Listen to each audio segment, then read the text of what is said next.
Olá, queridos e amados irmãos, estamos aqui para a nossa quarta aula. Já estamos quase no final do nosso curso sobre as parábolas e glórias a Deus que nós já estamos agora iniciando a quarta aula, que é uma aula também muito interessante. Nessa aula requer muita atenção de sua parte, porque nós vamos tratar da questão histórica sobre as parábolas, né? Nós temos a historicidade da interpretação da parábola. Nós temos a historicidade de origem, que nós já estudamos na segunda aula, que é sobre a autenticidade das parábolas. Os estudiosos comprovam a autenticidade das parábolas de Jesus, ou seja, Jesus não as inventou, Jesus não as criou, não é imaginário, não é fantasioso, como vimos na aula passada, o que é uma fábula. Mas as parábolas de Jesus, elas são geralmente baseadas em questões verídicas para fazer alegoria, essas questões muitas vezes questões do cotidiano. Não temos na Bíblia nenhum tipo de parábola que não se possa dizer que tenha sido provável ter acontecido exatamente o que estava sendo contado. Porque todas as histórias que nós encontramos têm viés movidos por questões do cotidiano e do dia a dia. Nós não observamos nas parábolas uma dificuldade de compreensão em relação a ser possível ou não ocorrer. Por exemplo, quando você encontra a parábola do bom pastor, que ele não foge quando vem o lobo, ele fica na porta, porque a questão da parábola é que ele, na questão do bom pastor, por exemplo, como já dissemos, ele utiliza meios de linguagem do cotidiano das pessoas. A parábola do bom pastor, por exemplo, faz a diferença entre o mercenário, o lobo e aquele que seria o verdadeiro pastor, né? Eu sou o bom pastor dá vida pelas ovelhas, o mercenário foge, o lobo as arrebata, qualquer que entra por outra parte é ladrão e salteador, o ladrão vem senão para matar, roubar e destruir, eu venho para que tenha vida e a tenham com abundância. Futuramente, nas próximas aulas, já estamos chegando ao fim, nós vamos estar estudando especificamente sobre esta parábola também, tá certo? Mas o fato é que ele utiliza aí também meios que eram existenciais na sua época. Era comum que os pastores tivessem que estar defendendo as suas ovelhas.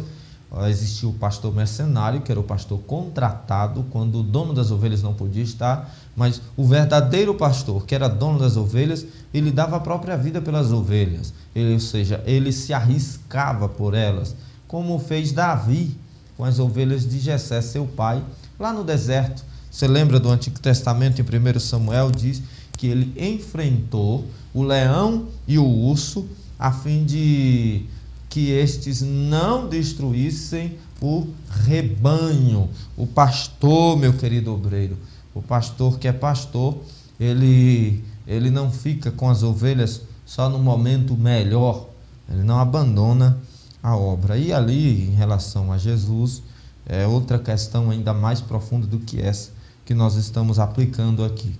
Mais na frente nós vamos estar comentando também sobre ela. Então veja só, a história da interpretação das parábolas é o assunto que nós vamos tratar aqui nesta aula, que é uma das últimas aulas do nosso curso, tá bom? Primeiro, nós temos a questão de que muitos, é preciso colocar a história, de que muitos já tentaram interpretar as parábolas. A interpretação das parábolas, fazer uma exegese, nós explicamos na outra aula o que é exegese, né? O que é hermenêutica, que é um campo da exegese. Nós vemos uma dificuldade absurda, muitas das vezes, na interpretação das parábolas. Realmente, existem coisas muito grandes em relação aos escritos, né, bíblicos, porque se você olhar para a Bíblia com um olhar crítico, você aparentemente encontra erros e até contradições, incoerências aparentes. Não há erros de contradição nas escrituras, mas aparentemente pode ocorrer de você achar isso. Por exemplo, os ateus, né, costumam, às vezes nas redes sociais, ficar detonando as escrituras, na mídia, né, nos canais de TV, falando da Bíblia, dizendo que a Bíblia está errada, que a Bíblia é isso, que a Bíblia é aquilo, que há incoerência, como é que crê na Bíblia. Olha crítico, preconcebida, a visão preconcebida e até preconceituosa. Você tem um conceito antes de você ver o conceito bíblico, e aí alguém quer apoiar suas ideias com a Bíblia e não se manter dentro daquilo que a Bíblia ordena, ou seja, não crer nela como o livro de Deus. Você tem que entender que a Bíblia não é um livro, um livro qualquer, ela é o livro, ela é a palavra de Deus. Você não pode interpretar a sua própria luz, tá bom? Inclusive, há um texto do apóstolo Pedro que eu queria compartilhar com vocês, e eu não sei onde é que eu anotei aqui, mas já estamos aqui no meio da aula, e eu vou citar aqui para vocês que o apóstolo Pedro, ele está escrevendo sobre a inspiração das Escrituras. Na aula de Bibliologia nós falamos sobre essa questão, em que ele está dizendo que nenhuma parte das Escrituras ela é de particular interpretação, não é, mas ele diz que homens inspirados por Deus falaram inspirados por Deus, ou seja, não existe essa de eu interpreto a Bíblia como eu quero, eu interpreto a Bíblia da maneira que eu quero, de jeito nenhum. É necessário entender isso, que é 2 Pedro capítulo 1, o verso 20 diz assim: sabendo primeiramente isto, que nenhuma profecia da Escritura é de particular interpretação, porque a profecia nunca foi produzida por vontade de homem algum, mas os homens santos de Deus falaram inspirados pelo Espírito Santo. Então essa é a questão. Se for inspirado pelo Espírito Santo, requer a direção do Espírito. E aí, ao longo da história, muita gente tentou interpretar as parábolas. Alguns com seus exageros, ninguém perfeito, mas nós vamos ver aqui a história de alguns desses que são considerados os principais na história da interpretação, aqui no caso com o assunto que nós estamos falando. Eles não trabalharam só com isso, mas é o nosso caso aqui, que é as parábolas de Jesus, tá bom? Primeiro nós temos uma história, o primeiro caso é a história de Orígenes e Agostinho. Orígenes e Agostinho, eles interpretavam as parábolas de um ponto de vista sempre doutrinário. Eles exageraram muito nas suas alegorias, como nós vemos muito hoje em dia, com um ponto de vista doutrinário, inclusive escatológicos, né? Ele muitas das vezes, principalmente nos seus escritos, você tem muito Agostinho falando sobre o bom samaritano, e também Orígenes, em Lucas, que é a parábola de Lucas capítulo 10, a partir do versículo de número 30 a 37. Segundo Agostinho, ele interpreta no sentido doutrinário. Ele diz que o homem que caiu nas mãos dos salteadores é Adão caído no pecado, né? Os salteadores são o pecado que praticamente destruiu o homem, trouxe como salário do pecado a morte. Ele também afirma que o bom samaritano é Cristo, a estalagem seria, a hospedaria lá, seria a igreja. O valor pago seria o preço do Calvário, né? O azeite e vinho que foi colocado sobre as feridas seria o sangue de Cristo que estava sendo derramado sobre os efeitos do pecado, purificando o homem do pecado, né? Através do Espírito Santo fazendo a regeneração. Segundo Agostinho, ele espiritualizou as parábolas, né? E ele coloca também que quando o bom samaritano diz, cuida dele, e o que gastar demais eu te pagarei quando eu retornar. Segundo Agostinho e Orígenes, tratava-se de que esse eu vou retornar, ele dizia doutrinariamente que a tal parábola estaria se tratando ou fazendo Jesus fazendo uma alusão à sua volta. Ele voltará um dia, ele foi, mas em breve voltará para buscar aquele por quem ele pagou, tá bom? Mas isso é claro que é uma interpretação não perfeita, né?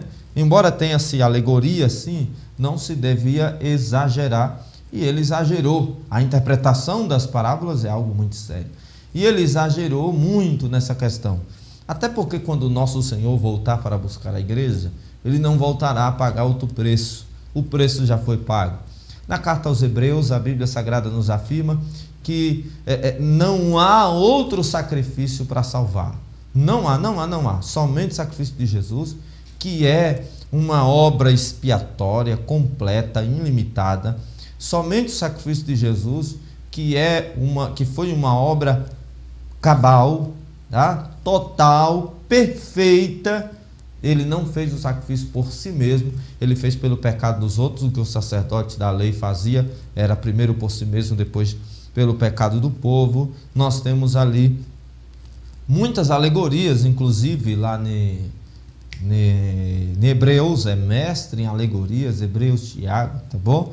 Símile, usa-se muito a linguagem símile, que nós estudamos aqui na primeira aula, a símile, né? Então observe, então Agostinho e Orígenes, eles interpretavam dessa forma, por exemplo, esta parábola, ou seja, eles delegavam muita alegoria acima do que é necessário nas parábolas, vendo de um ponto de vista doutrinário, tá? Também temos o caso em segundo lugar, de Gregório o Grande. Gregório o Grande, eu recomendo que você pesquise melhor esses personagens, pois estamos no curso básico, não vamos entrar em total detalhe. Gregório o Grande, ele exagerou também na alegoria a parábola da figueira estéril, por exemplo, que está em Lucas 13, versículos 16 a 9. Ele fez também um exagero na alegoria, espiritualizou bastante. Você veja aí, você que interpreta as parábolas, se você não está caindo no mesmo problema, tá? De colocar simbologia demais nas escrituras, descontextualizando muitas das vezes as parábolas, tá bom? Também temos o caso, em terceiro lugar, de João Crisóstomo e João Calvino. João Crisóstomo e João Calvino, eles tomaram as parábolas apenas ao pé da letra, tirando toda a sua alegoria. Toda a sua alegoria eles tiraram na sua interpretação. Até João Calvino e esse outro personagem que nós falamos, o João Crisóstomo, até eles, a interpretação alegórica era muito abundante. A interpretação alegórica, na verdade, durou até o século XIX, né? Quando os intérpretes das parábolas pegaram outro rumo na interpretação, utilizaram-se de outras formas para a interpretação das parábolas. Agora, existe um que foi muito notável e que você encontra em muitas fontes de pesquisas, muitas fontes como esta aqui, você encontra muito isso daqui, que foi o Juliet. Alguns lê Juliet, alguns lê Juliet, alguns lê Julie. Então, nós vamos colocar aí o texto aí e você veja aí qual seria a pronúncia. Me perdoe a pronúncia se não estiver da maneira como você está acostumado. Escreveu obras, o Juliet escreveu obras contra a alegorização. Ele pregou que todas as parábolas revelavam uma só verdade e que Jesus não queria transmitir várias mensagens de acordo com a circunstância em que utilizava a parábola. Porém, assim, dessa forma, ele omitiu, ele tirou das parábolas, né, na verdade, a questão, a parte, o lado espiritual das parábolas. Existe sim uma alegoria nas parábolas. As parábolas não querem trazer um assunto só, não se baseia numa verdade só, mas em muitas verdades. Você observa que o Evangelho de João, como nós dissemos na primeira aula, é o evangelho que menos tem parábola, quase não tem. Você vê mais alegorias, né? E no caso do Evangelho de João, alguns estudiosos acreditam que João preferiu, ao invés de pôr as parábolas, colocar apenas os ensinos baseados nelas, né? Ou seja, seria assim: João colocou no seu evangelho, claro, inspirado por Deus, devido também às circunstâncias para as quais ele escreveu, que são os primeiros, né, leitores daquele evangelho. Ele teria escrito o evangelho de João, ele teria escrito a aplicação de Jesus depois das parábolas e não pôs o texto ou as palavras de Jesus contando as parábolas. Enquanto Lucas coloca as parábolas e menos ensino, os ensinos vindo com sua origem nas parábolas, ou seja, a aplicação, que é a conclusão, o resultado das parábolas, a moral da história, vamos dizer assim. Já João teria colocado apenas a moral da história, a conclusão da parábola, o resultado dela, o ensino que era o alvo de Jesus ali nas parábolas, né? Em relação ao evangelho de João. Judith, então, tira toda a espiritualidade quando ele retira a questão alegórica, quando ele torna ela como uma só verdade, que teria se explicado uma só verdade, tá bom? Nós temos também o caso de dois que ficou muito notável, principalmente um deles, que é o Dodd e o J. Jeremias, tá? Não é o profeta Jeremias, não confundir. J. Jeremias, de 1935 a 1970, eles interpretavam as parábolas como contexto escatológico e histórico, eliminando assim todas as alegorias das parábolas, né? Principalmente Dodd fez muito isso aí, Jeremias e Dodd, um veio do outro o seu conceito sobre as parábolas, né? Entendiam eles as parábolas como escatologia realizada, o reino já chegou, diziam eles, ou seja, eles entendiam como a escatologia, escatios logos, né? Estudo sobre as últimas coisas, mas para eles as últimas coisas estavam se cumprindo ali, naquele momento em que Jesus estava explicando as parábolas, não futuramente após, se cumpriria após o Senhor Jesus Cristo, né? E ele dizia, o reino de Deus já chegou. A abordagem literária e filosófica também é outra linha de interpretação. A abordagem literária e filosófica também é outra linha de interpretação. As parábolas, segundo essa linha de interpretação, na abordagem filosófica, elas teriam apenas uma ideia histórica e filosófica e nada mais. Ou seja, Jesus estava apenas contando belas histórias, né? Jesus estava apenas relatando os usos e costumes da sua época e não teria nenhum tipo de objetivo espiritual ou de alegoria. Não faz nenhum sentido, claro, essa fonte, essa linha de interpretação. Nós temos também, em sétimo lugar, a interpretação baseada em comparações com parábolas judaicas, as parábolas rabínicas. Não sei se você sabe, mas até agora já foram coletadas cerca de 2.000 parábolas rabínicas utilizadas para fazer comparação. Muitas obras recém-lançadas, inclusive, seguem esta forma de interpretação das parábolas. Por exemplo, você tem muito a questão da... Nós estamos falando de interpretação das parábolas e a história da interpretação das parábolas. Você tem muito aquela questão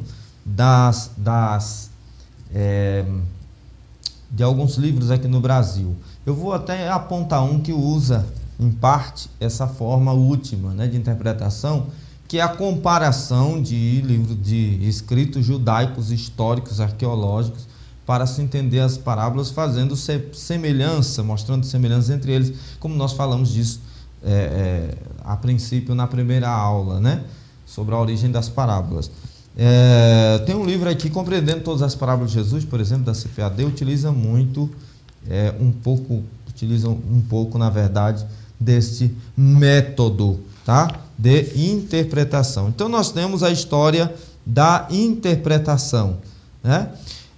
Dentro da história das interpretações, nós observamos que cada um teve a sua ideia, né, de interpretação, cada um teve a sua sugestão de interpretação das parábolas, ou seja, as parábolas com certeza é um campo dificílimo de estar interpretando. Como interpretar as parábolas? Como interpretar as parábolas? Antes que a gente passe para uma próxima aula em que nós vamos classificar as parábolas, ajudando na interpretação, nós vamos dar aqui sugestões de interpretação das parábolas, tá bom? Sugestões de interpretações das parábolas. Diretrizes para interpretações é o que nós vamos aqui estar mostrando aqui para os irmãos. Quando você for interpretar textos da Bíblia, você precisa atentar muito para detalhes. A Bíblia, irmão, é detalhes. A Bíblia é detalhes. Eu olho muito para isso nas Escrituras. Para você ver que a Bíblia é detalhes.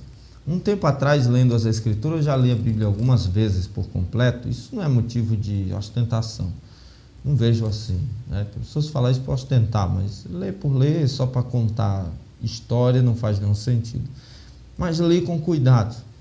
E lendo com cuidado, que é a maneira certa, ler, meditar, estudar os métodos corretos de leitura, eu estive observando que tinha coisas que eu nunca tinha percebido apenas lendo normalmente. A primeira vez que eu li, ou a segunda vez, eu não tinha percebido detalhes muito importantes. Talvez o amado irmão, irmã que esteja assistindo, não tenha percebido. Bíblia é detalhe. Por exemplo, eu estava uma vez, e tem que entender que nós estamos a 2000 anos de distância, 2000 e poucos anos de distância, do livro mais jovem das Escrituras, né? E do Testamento mais novo, que é o Novo Testamento. Nós estamos a grande distância. E é necessário, irmãos queridos, entender, compreender que nós estamos numa dificuldade de entendimento, de entendimento de tempo, de situação. Nós vivemos numa sociedade ocidental, numa civilização ocidental, eles no Oriente Médio Antigo, né? Então há muita diferença nessa questão. E eu estava estudando, por exemplo, você lembra daquela história que Jesus, ele termina a ceia e ele sai da ceia fazendo o ato da Páscoa, né? Que ficava-se pronto para sair, que era simulando o que aconteceu no Êxodo, né? E ele sai para o Monte das Oliveiras, né? O Getsêmani. E tinha um moço lá, rapaz, que estava na mesma residência, né? Provavelmente na mesma residência. Os estudiosos afirmam que sim. E os estudiosos também acreditam que esse jovem que nós estamos falando aqui fosse Marcos. João Marcos, o autor do livro de Marcos, o Evangelho de Marcos, que é o evangelho mais antigo dos 4 evangelhos e é um dos evangelhos sinóticos, e é entre eles o menor, mas também muito maravilhoso. Com a linguagem um pouco mais simples, inclusive. O jovem estaria dormindo, e quando Jesus sai para o Monte das Oliveiras, o jovem teria, na pressa, pego, porque um judeu nunca sai dessa forma. Nós sabemos pela cultura judaica que um judeu nunca sai dessa forma. E ele teria pego o lençol, né? Ele pegou o lençol da cama, em que provavelmente estivesse deitado aquela hora, e não sei porque ele não estava participando de uma Páscoa. E ele pegou do lençol, enrolou-se no lençol. E a Bíblia diz que ele saiu nu, somente envolto num lençol. E aí eles foram para o monte. Lá no monte, você sabe que Jesus, ele foi a certa distância dos seus apóstolos, e ele foi para um momento de oração.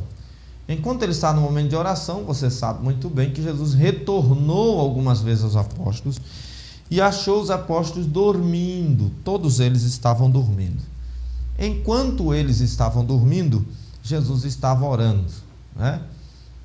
Jesus retorna até eles algumas vezes para cobrar por que eles estavam dormindo. E Jesus diz: nenhuma hora pudestes velar comigo? Ora, eles dormiam, mas o jovem seguia Jesus de longe. Provavelmente, os estudiosos inclusive acreditam que ele tenha assistido todo o momento em que Jesus, seu suor transformou-se em sangue, toda a sua oração maravilhosa. É João que descreve sua oração no Getsêmani e não Marcos. Mas não sabemos o motivo. Porque, segundo os estudiosos, este seria João Marcos. E ficou lá nu, em cima do monte, envolto no lençol, assistindo Jesus orar. Ele ficou todo aquele momento. Mas o mais inusitado foi no momento da prisão de Jesus. Eu acho incrível isso. Talvez você nunca tenha percebido. No momento da prisão de Jesus, o texto sagrado diz que foram para prender Jesus. E pegaram no jovem também para prender. Teve aquele tumulto todo. O Pedro puxou a espada, cortou a orelha de Malco, era para dar bem no meio, mas o soldado era ágil, provavelmente, e acertou na orelha de Malco, né? Lhe decepou a orelha que o Senhor lhe pôs no lugar. E enfim, a Bíblia diz claramente, no texto sagrado do Evangelho de Marcos, inclusive, que pegaram no rapaz para prender também. E o rapaz, deixando o lençol, saiu pelado no meio da noite. Onde é que está isso, irmãos? Isso está na Bíblia. Estou falando isso aqui apenas para você ver que a Bíblia é detalhes. Com as parábolas se aplica-se a mesma coisa, irmão. A Bíblia é detalhes. Você precisa ver os detalhes que estão nas Escrituras, porque senão você não entende. No capítulo 14 do Evangelho de Marcos, você tem essa história na íntegra, tá? Provavelmente alguns irmãos aí não se recordavam disso ou não deu atenção. Mas por que isso aí? Que importância isso tem para a gente? Aí porque os estudiosos dizem que seja João Marcos, porque nenhum texto das Escrituras estariam nelas apenas por estar. E mesmo a genealogia, para alguns que dizem que está ali porque está. Não. Tem um motivo real. Não existe esse negócio de texto na Bíblia, tá porque tá, e que não tem nenhuma importância para os seus leitores, ou principalmente os primeiros leitores, e também para nós hoje. É o texto de Marcos, o capítulo 14, a partir do versículo de número 51, mas você pode ler anterior ao versículo 51, tá? Então isso é interessante. Estou falando isso, digo apenas para destacar que Bíblia é detalhe. Provavelmente você não tenha percebido um detalhe como este aí. Imagina, eu nunca vi ninguém pregar sobre esse assunto. É interessante, é muito interessante. Bom, então quando você for interpretar as parábolas, você tem que estar atento que as parábolas possuem detalhes. Nós vamos dar algumas diretrizes de interpretação para você. Existe a interpretação das parábolas, não é um procedimento científico, mas é possível estabelecer diretrizes que favoreçam a compreensão e evitem o mau uso das parábolas durante as suas ministrações. Primeira coisa, você deve analisar a sequência, a estrutura e a fraseologia das parábolas. Você precisa olhar e incluir aí aquilo que na hermenêutica é chamado de textos paralelos, os paralelos presentes em outros evangelhos. Os textos paralelos são textos que são condizentes com a mesma situação. Às vezes você encontra, por exemplo, se você encontra que Jesus multiplicou pães e peixes, ou se você... Existem textos que não são paralelos. Um texto não paralelo, vamos dar aqui o texto da ressurreição de Lázaro, em João capítulo 11, não é um texto paralelo. Por quê? Porque ele não existe em outro evangelho, não existe em outra parte, somente João citou. A maioria dos textos de João não são paralelos.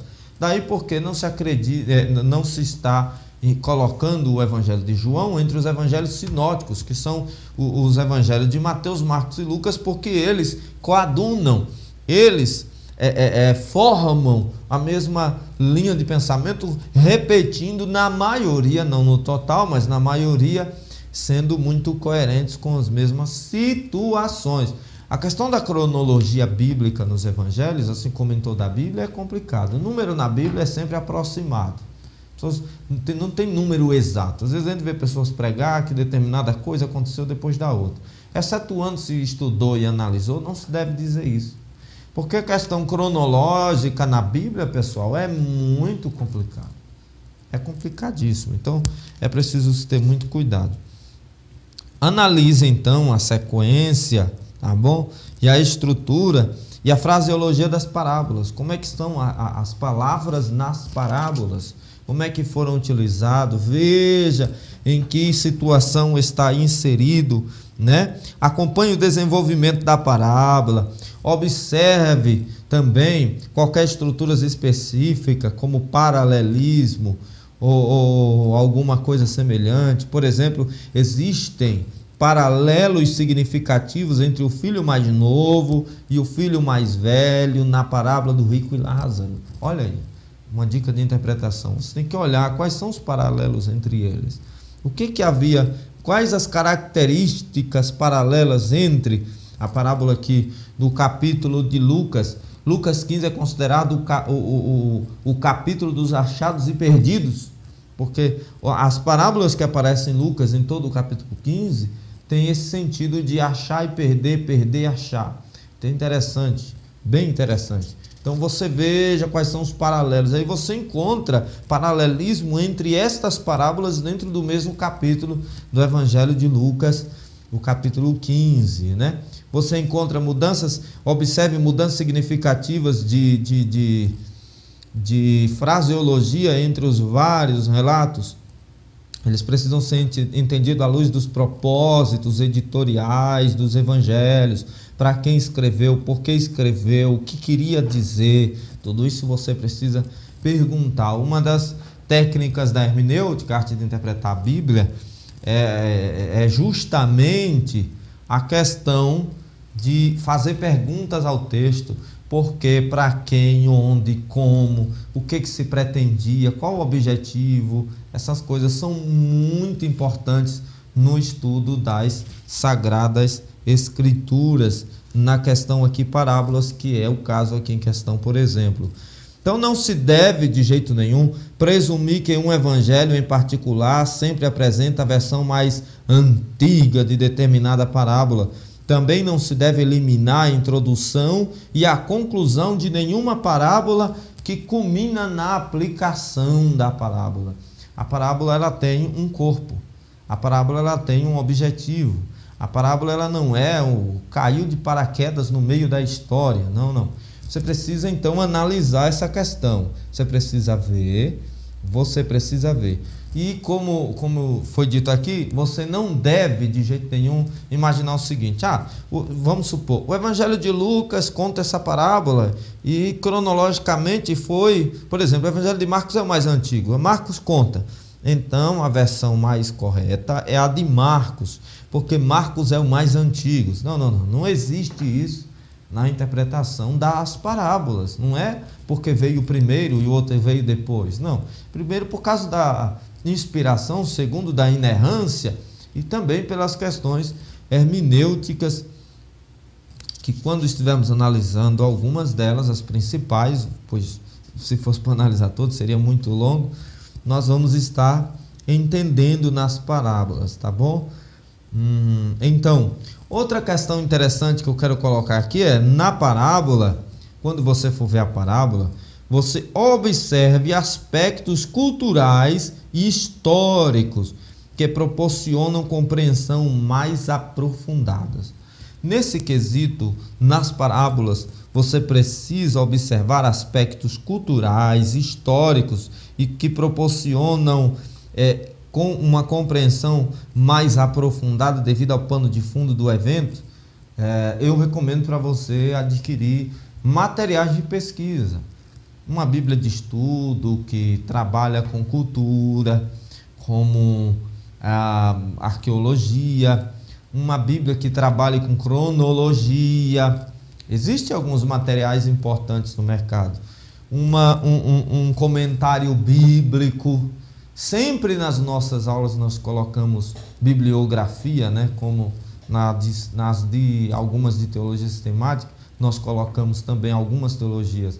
Existe uma bibliografia necessária, comentários bíblicos, principalmente os mais exaustivos, né? Aqueles versículo por versículo. Tem muitos que se propagandam versículo por versículo, mas não são versículo por versículo. Não, procura algum que seja versículo por versículo. Busque mesmo, se aprofunde mesmo. Comentário histórico-cultural do Novo Testamento, do Antigo Testamento, histórico-cultural no caso aqui para as parábolas do Novo Testamento, vai te ajudar muito na interpretação, não só das parábolas, mas aqui no caso a parábola. Por quê? Porque a maioria das parábolas elas contêm esses aspectos históricos de pano de fundo, né? Os quais exigem investigação. Por exemplo, vamos dar aqui um exemplo, nós temos aqui um exemplo na nossa fonte que nós estamos utilizando, o impacto da parábola do fariseu e do publicano em Lucas 18, 9 a 14, que é acentuado quando se tem consciência de que os dois homens provavelmente foram ao templo para orar na hora do sacrifício expiatório. Ora, olhando a parábola, você não vê qual foi o horário que eles foram. Mas quando você tem uma outra fonte de estudo, você acaba descobrindo qual foi o horário. Qual foi o horário? A hora, diferentemente de Atos 3, que diz que os apóstolos estavam aí na hora nona. Mas aqui, qual foi a hora? Lá diz, define a hora. Aqui já não define, na parábola no caso.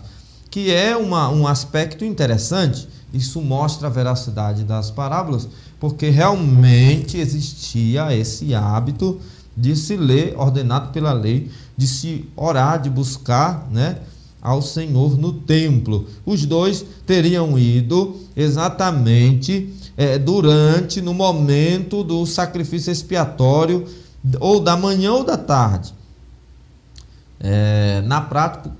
Em prática, o publicano orou que o resultado do sacrifício para mim seja a misericórdia. O publicano pediu isso. O sacrifício expiatório, você sabe, que se esperava-se o perdão, né? Isso se cumpriu em Cristo. Então, a ideia era essa. Aí quando você vai dar uma olhada lá, que o fariseu, né, o grandão lá, disse, eu não sou como este aí, eu dou o dízimo de tudo, eu jejum 2 vezes por semana. Já o outro nem olhava para cima, diz o texto da parábola. Olha, isso é brilhante, meus irmãos.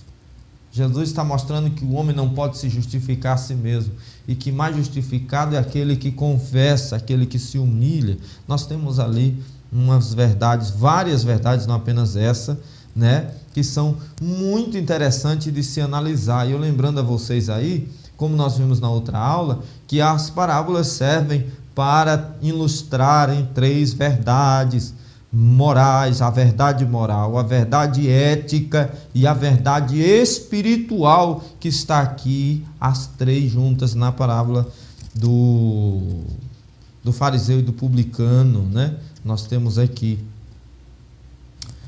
Outra coisa interessante, ouça as parábolas do contexto do ministério de Jesus. Leia e considere as parábolas no contexto do ministério de Jesus e não no teu. Olhe para as parábolas, em que momento Jesus está falando isso. O que levou ele a falar? Quem fez a pergunta? Geralmente é depois de uma pergunta, como a do bom samaritano, que o homem perguntou, e quem é o meu próximo? Aí Jesus responde o que ele menos imaginou: o seu próximo é um samaritano, também é teu próximo, e não aquele que você gosta. Nós aprendemos sobre amar o próximo, que se eu gosto de você porque você tem algo para me dar, e aborreço aquele que nada tem para me dar, na verdade eu não gosto de você que me agrada. Eu gosto nem de você, eu não amo nem a você que me agrada, que eu fui com tua cara, como se diz, e não amo também o outro. Então não existe amor em meu coração, amor fraternal. O ensino bíblico, o negócio é mais estreito, meu querido irmão. Observe aqui uma coisa interessante também. Outra coisa interessante, né, sobre isso. Ouça a parábola no contexto do ministério de Jesus. Os leitores de hoje mostram-se, em geral, tão familiarizados com as parábolas que não se dão conta do choque cultural que os ouvintes de Jesus, ou do choque da pregação que os ouvintes de Jesus tenham sentido no momento que Jesus pregou, e aí perde o gosto por analisar as parábolas. Então você tem que dar uma observada nesse sentido aí. Os ouvintes de Jesus, sem dúvida, eles pressupunham que o fariseu era um homem justo e o publicano um trapaceiro. Eles imaginavam isso. acreditavam. Há uma discussão, um dia desse alguém estava tentando, eu vi num lugar as pessoas discutindo se o Zaqueu era ou não ladrão, se os publicanos eram ou não. Olha, o texto deixa claro. Então, se na parábola citou publicano, você que não souber quem eram, deve pesquisar, pegar uma fonte e pesquisar. Quem é um publicano? O que ele fazia? Quem é um fariseu? Existiam, por exemplo, 7 tipos de fariseu. De que tipo de fariseu este seria? Isto é muito importante para uma pregação expositiva, para um sermão bem aplicado, meu irmão. Isso é muito importante. Aí você vai descobrir até sobre vidas de outros personagens, como Paulo. Que tipo de fariseu seria Paulo? Isso é muito interessante para você estar analisando, tá bom? Vamos ver aqui uma coisa interessante também. A quarta questão sobre as diretrizes de interpretação, a quarta direção de interpretação é: procure ajuda no contexto, mas saiba que o contexto de muitas parábolas não foi preservado. Ou seja, a parábola dos agricultores maus, por exemplo, de Mateus 21, 33 a 34, né, deve ser vista à luz da indagação sobre a autoridade com que Jesus realiza suas ações, que é o que foi perguntado aqui em Mateus 21, 23 a 27, é o que está em questão. Então você tem que observar qual foi a motivação desta parábola ou de determinada parábola em que você esteja estudando. Eu levo muito a sério isso aqui para que eu possa ter uma compreensão aclarada do assunto, para que eu não venha a estar me perdendo dentro dessa questão do contexto. Sexto, identifique a função que tem a história como um todo para o ensino de Jesus e para os evangelistas. Para que a história? Identifique a função dela para um todo e não particularmente para uma só situação. Porque aquela questão, às vezes o camarada vai pregar sobre uma parábola, o que ele faz? Eu queria um texto, nunca se deve fazer isso quando vai pregar. Eu queria um texto para apoiar a ideia que eu tenho aqui, para pregar hoje à noite. Aí ele sai caçando. Aí encontra uma parábola, vamos supor. E ao encontrar uma parábola, diz, já sei, vou usar esse texto. E aí ele manipula o texto, ou lê o texto, fala de outra coisa, ou interpreta as coisas. Faz tudo. Existe coisa que nós dizemos e a Bíblia não diz, como nós vimos em bibliologia, né? A Bíblia não diz muita coisa que nós dissemos. Por exemplo, eu venci o mundo, no mundo tereis aflição, eu venci o mundo, vós também vencereis. Não existe vós também vencereis na Bíblia, não existe. Você vê que é interessante isso aí, é muito interessante. Existem coisas que realmente a Bíblia não diz e nós dizemos, nós acreditamos, nós falamos. E aí acontecem as pregações de modos mais aberradores, mais tristes, acontece de várias maneiras, muitas coisas que não tem nenhum fundamento e não tem nenhuma importância na edificação nem na instrução dos ouvintes para ganhá-los para Cristo. Não tem. Interessante. Então identifique a função da parábola como um todo. Por que Jesus ele utilizou aquela parábola dentro daquela situação? Por exemplo, observe a parábola do filho pródigo, ou mais corretamente identificada pelo título, a parábola do pai e dos 2 filhos, em Lucas 15, 11 e 32, e a parábola do banquete de casamento em Mateus 22, 1 a 14. Embora a última do casamento possa ser a junção de 2 parábolas, isso aí quando você olha, você vê com detalhes, você vê com mais detalhes. Talvez você já leu e não tenha percebido que é a junção de 2 parábolas ali. A parábola do banquete do casamento, tá? De 2 parábolas, qualquer correspondência entre a parábola e a realidade que ela reflete, provavelmente estará limitada aos elementos principais da história. Olha, muito interessante, muito interessante. Há muito tempo atrás, eu acho que na época eu acho que eu era um adolescente. Eu sou muito fã da EBD, Escola Bíblica Dominical. Gosto demais da EBD. Olha, você não tem o hábito de ir para a EBD, eu recomendo que você frequente. E as revistas dominicais vieram com as parábolas de Jesus, né? Uns anos atrás. Estava aqui lendo aqui e lembrando, como eram antigas. Eu estou aqui, o curso aqui é assembleiano, né? Isso aqui era o padrão mais antigo, né, das lições. Faz muita falta isso aí, fica aí a mensagem aí para os irmãos. Era outra coisa. E a escola dominical continua boa, mas as revistas eram mais completas. E você que tiver essa revista em casa, eu quero dizer aqui para vocês que é a base que nós utilizamos, uma das bases que nós utilizamos para a sistematização do curso, tá bom? Isso é interessante para você pesquisar além da apostila que você está utilizando durante o estudo. Então observe aqui uma coisa interessante sobre a parábola. Olhe para essa questão na parábola, tá bom? Você observe as parábolas, porque falou, né? Identifique a função, o que Jesus queria alcançar, onde ele queria chegar com essa questão da função. E olhando contextos culturais, como nós dissemos a princípio, daqui a poucos instantes, é muito interessante você observar que existe, por exemplo, na parábola do rico e Lázaro, coisas culturais muito fortes. Eu acho que é uma das que mais tem coisas fortes a parábola do rico e Lázaro. Você sabia que a parte da herança do mais novo deveria ser administrada pelo mais velho quando o pai falecesse? Quando ele pede a herança, né, é como se ele estivesse ultrapassando sua posição, né, sua própria posição, ou dando a entender que quisesse, ou que para ele tanto faz o pai estar vivo ou não. Uma coisa muito interessante.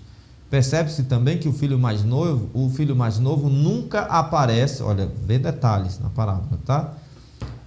Tudo isso é as funções que Jesus tinha na parábola, o que ele queria alcançar. A mente desocupada, por exemplo, dos seus ouvintes, desatentos à sua pregação. O filho mais novo nunca aparece nas Escrituras trabalhando, o mais velho sempre trabalhando. E o mais velho é mais submisso do que o mais novo. O mais novo queria trabalhar para si, queria usar tudo que ganha para si. Achava que na casa do pai era incompleto. O mais velho estava satisfeito com a casa do pai, tinha amigos também, mas não era desperdiçador dos bens do pai, porque ele sabia, como disse o pai, tudo que tenho é teu. Tudo que eu tenho também é teu. Questões culturais nas parábolas são muito importantes.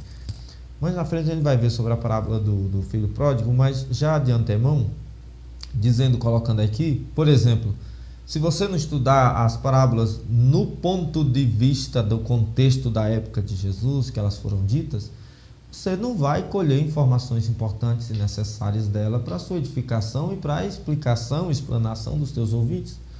Por exemplo, meu querido irmão, quando você vê o Senhor Jesus falar que o homem veio maltrapilho, ele foi rico e ficou com meretrizes, como é que era a prostituição no tempo?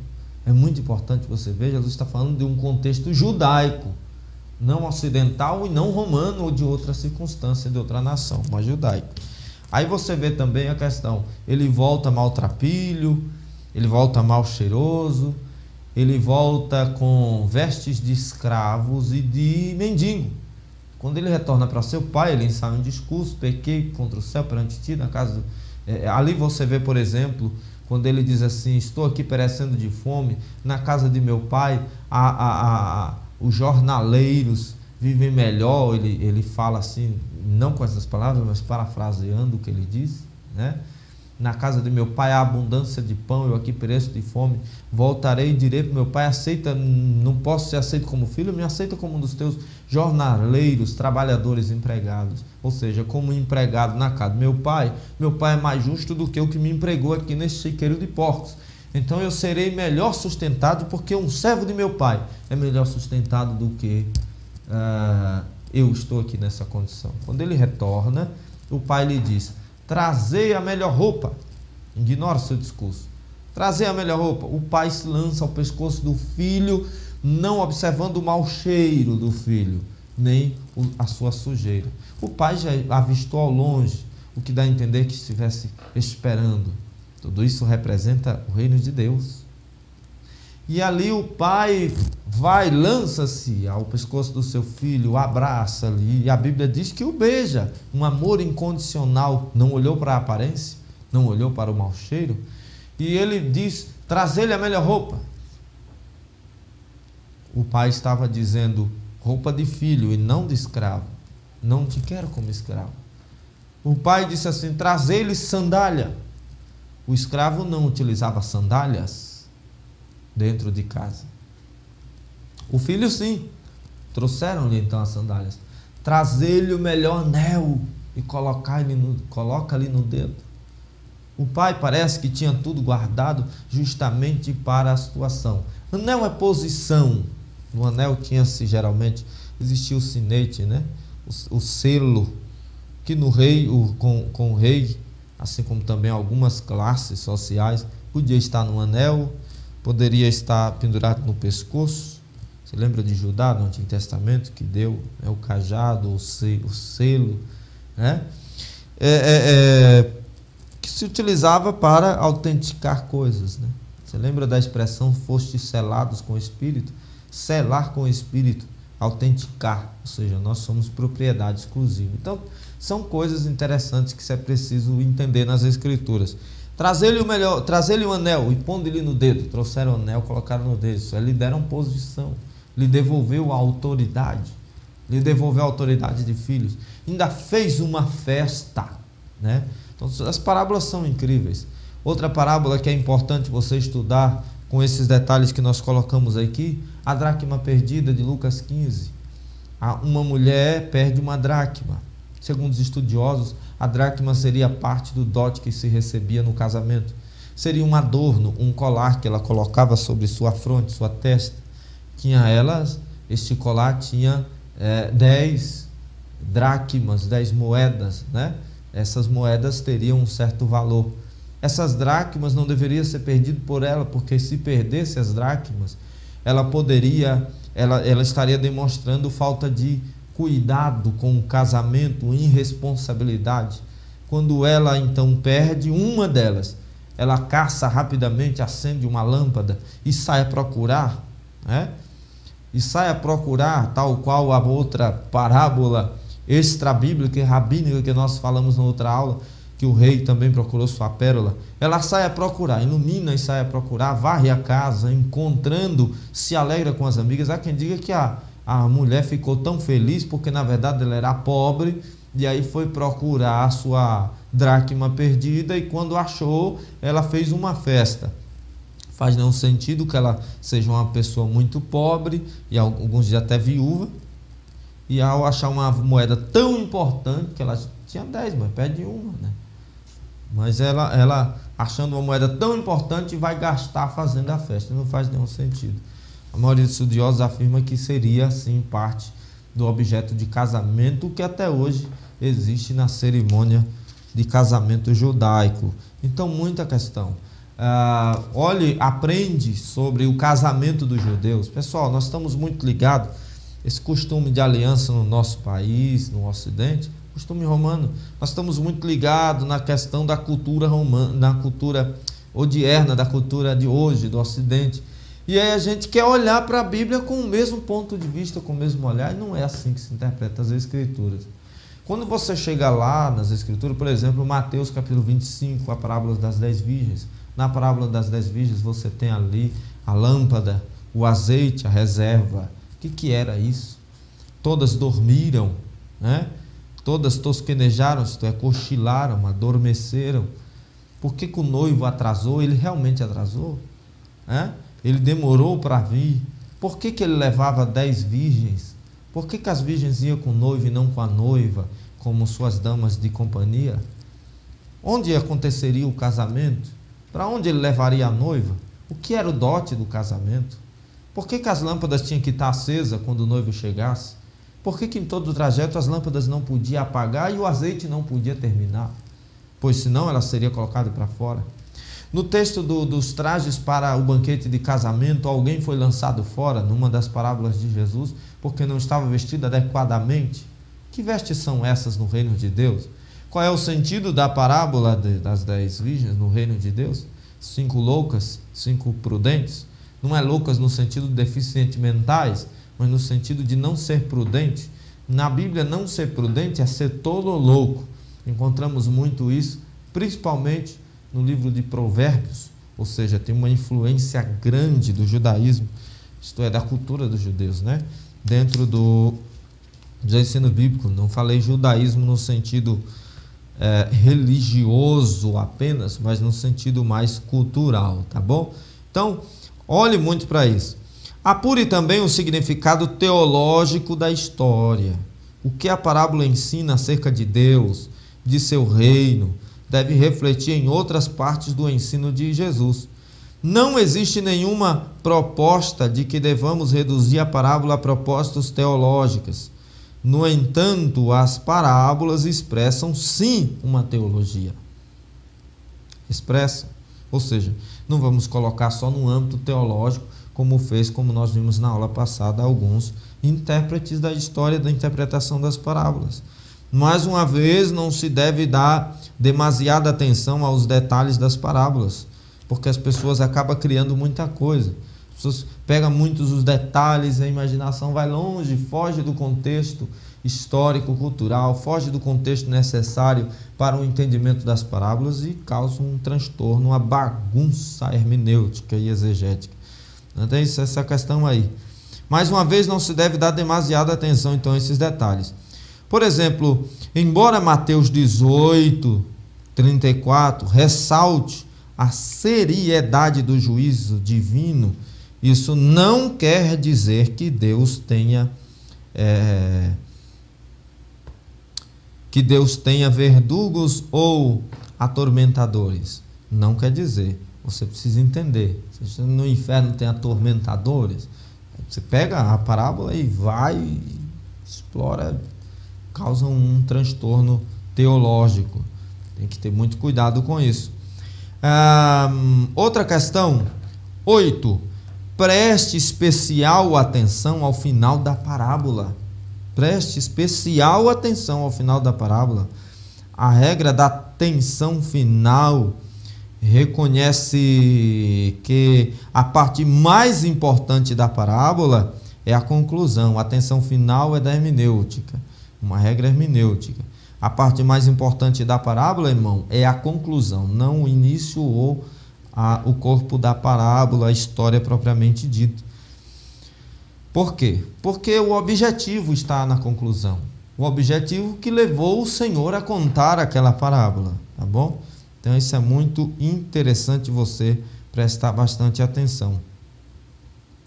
É um ponto em que a conclusão é o ponto em que se exige uma decisão ou em que o ouvinte é induzido a mudar sua maneira de pensar. Era o objetivo do Senhor, mudar a maneira de pensar daqueles seus ouvintes. O final da parábola dos agricultores maus, por exemplo, de Mateus 21, 33 a 44, é uma citação de Salmo 18, 22, 23. Por meio de um jogo de palavras, as autoridades religiosas são levadas a perceber que, na condição de construtores da nação judaica, rejeitaram o Filho de Deus. Que interessante. Independentemente do que mais possa ser verdade na parábola da ovelha perdida, o fato é que a atenção se concentra na alegria de recuperar a ovelha que se perdeu. Então essa é a questão. O objetivo da parábola da ovelha perdida, aqui dado no exemplo, era justamente de celebrar a alegria daquele que encontrou a sua ovelha. Alegremos, nos achamos a minha ovelha perdida. como do filho pródigo, alegremo-nos, porque este meu filho estava morto e reviveu, tinha se perdido e foi achado. A conclusão da parábola é a parte mais importante para que você possa entender o objetivo e entender a parábola em si, tá bom? Bom, glórias a Deus, estamos chegando ao final de mais uma aula, espero que você esteja realmente anotando as partes, voltando o vídeo, procurando estar aprendendo. As parábolas de Jesus é a chave para entender os seus ensinos em todo o seu ministério. Apesar de nós falarmos de muitas fontes de pesquisa, escola dominical, enfim, que aliás estou com saudade de que apareça, tomara que um dia apareça, né? Uma revista assim novamente. Lá para a escola dominical. Apesar de tantas fontes, a Bíblia está em primeiro lugar. Quando você for estudar a Bíblia, quando você for pegar nas parábolas para estudar, você deve olhar para a Bíblia sozinha. Pega apenas o texto bíblico, não vá logo nos comentários, nos livros. Tem gente começando pelos livros, e seduzido pela ideia do academicismo. Não é muito legal isso não, irmão. Vai lá, pega a Bíblia, somente a Bíblia, pega o texto, somente o texto, pesquisa o texto, leia, procura compreender os textos. Depois que você tiver uma ideia dos textos, utilizando essas fundamentações hermenêuticas corretas, lembre, a Bíblia interpreta a si mesma. O melhor comentário da Bíblia é a própria Bíblia. Depois que você der uma pesquisada, estudar o assunto dessa forma, entender bem a mensagem, aí sim você utilize um material de estudo como uma Bíblia de estudo, por exemplo, tá certo? E aí você vai compreender as coisas um pouco melhor. Bom, nós ficamos por aqui. Eu realmente espero, meu amado irmão que está aí neste curso, estudando algumas matérias conosco, eu realmente espero que esteja sendo muito útil para você. Contribua conosco, trazendo mais pessoas para conhecerem a palavra de Deus, né? Se inscrevendo nesses cursos, participando, divulgando, tá bom? Porque será uma bênção. Adquire tudo que for necessário para que você possa aprender mais da palavra de Deus, tudo que estiver ao seu alcance nestes cursos. Deus continue te abençoando de maneira especial. Deus abençoe tua casa e com certeza, irmãos queridos, não é em vão o que nós estamos fazendo aqui. Estamos procurando a edificação da obra do Senhor. Fazer tudo para a edificação da igreja do Senhor. É ensino bíblico, tá certo? Deus abençoe vocês de uma maneira toda especial. Na próxima aula nós estaremos dando continuidade, já indo para o encerramento do curso, as parábolas de Jesus, estreitando um pouco mais assim os estudos. Deus abençoe.